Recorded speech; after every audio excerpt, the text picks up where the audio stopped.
The Boeing company has qualified for up to $11 million in state quality jobs incentive money, and this is for creating 365 new jobs in Oklahoma. A lot of the jobs are engineering jobs that are relocating from Wichita to Oklahoma City.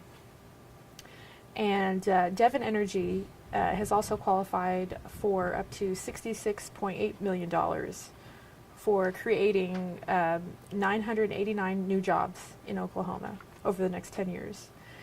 And additionally, Boeing has qualified for some more money through the state's 21st Century Quality Jobs Program.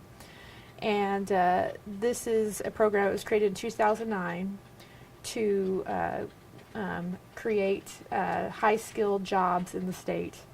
And so the money Boeing has qualified to get through this program is up to $43.8 million over 10 years, and that's for creating up to 459 new jobs in Oklahoma City.